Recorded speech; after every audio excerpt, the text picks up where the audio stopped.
Assalamualaikum warahmatullahi wabarakatuh. Jumpa kembali dengan Gus Win.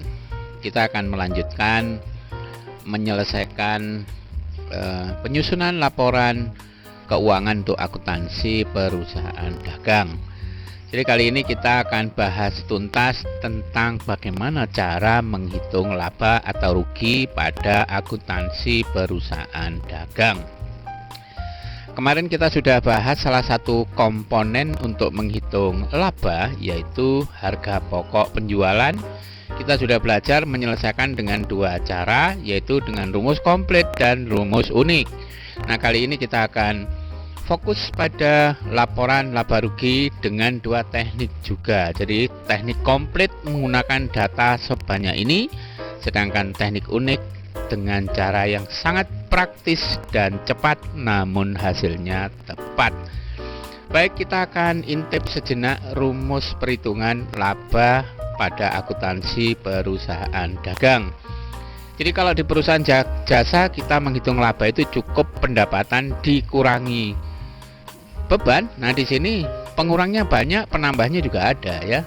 Laba bersih itu adalah laba kotor dikurangi total beban ditambah pendapatan di luar usaha kalau ada. Kemudian laba kotor sendiri punya rumus, yaitu penjualan bersih dikurangi HPP, harga pokok penjualan. Sudah kita bahas. Bagi yang belum nonton videonya bisa lihat di deskripsi, ada linknya di situ. Bagaimana uniknya menghitung HPP ya.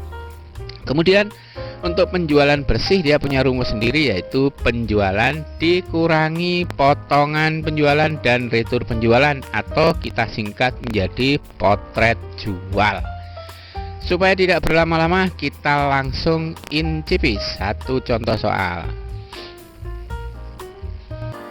Sebelum mengerjakan soal ini, alangkah baiknya seperti biasa kita lakukan identifikasi data. Barangkali ada data pengecoh. Kita cek ini dipakai. Semuanya dipakai, berarti tidak ada yang kita buang, tidak ada pengecoh. Yang ditanya di sini bukan labanya, tapi yang ditanya adalah pendapatan di luar usaha. Kita gunakan cara konvensional. Caranya seperti ini.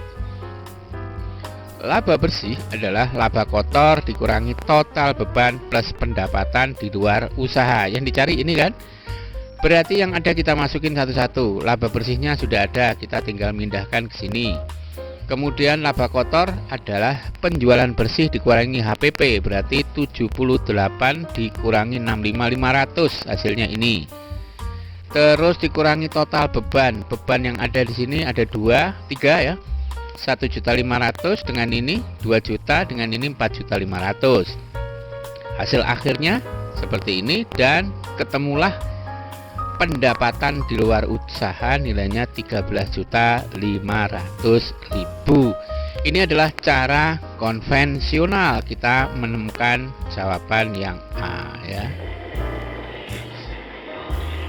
Bagaimana kalau kita gunakan cara yang unik seperti HPP di video sebelumnya, yaitu kita menggunakan konsep plus min, membandingkan berapa jumlah plus dan berapa jumlah minus. Caranya begini. Data yang sifatnya menambah laba ya, data yang bisa menambah nilai laba kita beri tanda plus, yang mengurangi kita beri tanda minus. Di sini kita temukan yang mampu menambah laba hanya penjualan saja. Yang lain ini minus semuanya ya kan, mengurangi ini. Minus, kita jumlah semuanya. Selisih keduanya adalah jawaban soal. Sama kan? Sama persis.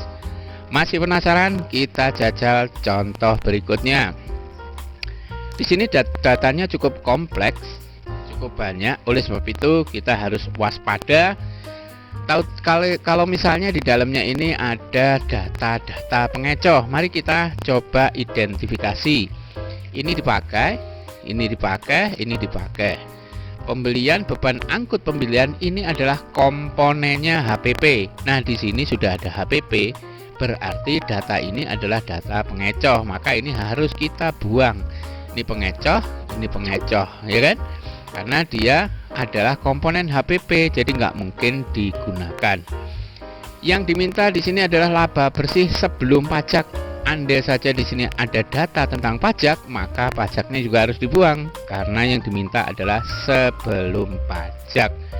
Bagaimana penyelesaian secara umum, secara konvensional? Caranya seperti ini. Penjualan bersih adalah penjualan dikurangi potret jual. Potret jualnya 6 juta, ini dikurangi 6 juta, 84 juta. Harga pokoknya tinggal masukkan.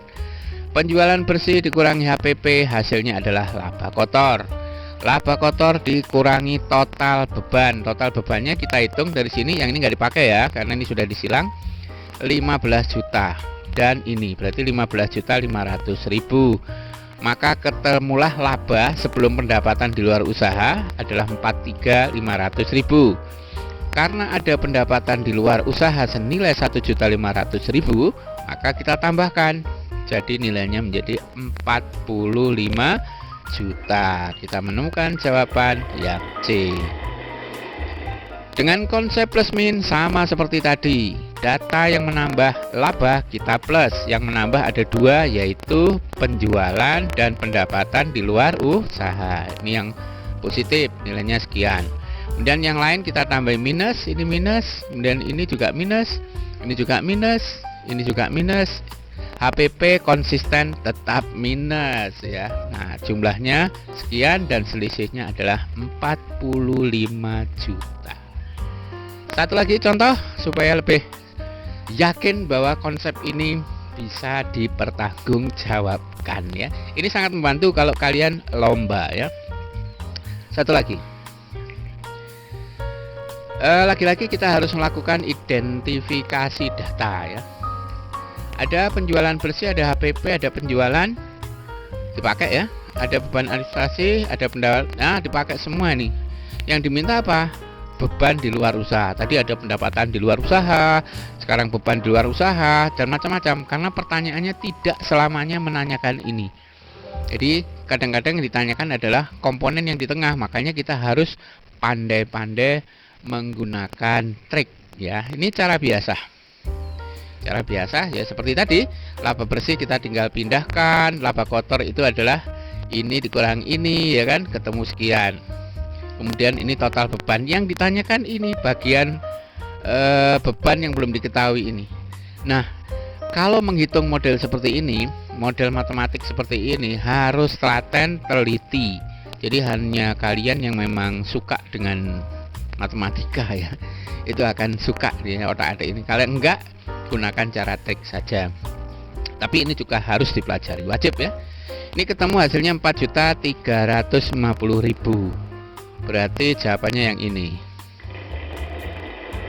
Nah, sekarang kita coba bandingkan dengan konsep plus min. Yang ini tadi kan plus ya, kemudian ada lagi yang plus ini ya, ini plus ya.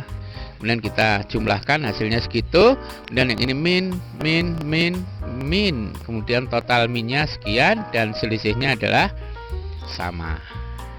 Mudah bukan? Baik, ini ada kuis satu soal, silahkan dijawab di komentar. Jawabannya berapa? Mampukah kalian menyelesaikan dalam waktu 1 menit? Oke, silahkan jawabannya ditulis di komentar. Tunjukkan bahwa kalian penonton sekaligus memahami dan berusaha tahu. Tinggal satu video nanti saya akan upload di lain hari, yaitu bagaimana cara menghitung atau menyelesaikan soal terkait dengan laporan perubahan ekuitas atau modal. Dukung terus channel Guswin dengan memberikan subscribe bagi yang baru menemukan channel ini, memberikan like dan komentar agar channel ini terus berkembang untuk kemajuan edukasi. Terima kasih sudah menonton. Sampai ketemu di video yang lain. Assalamualaikum warahmatullahi wabarakatuh.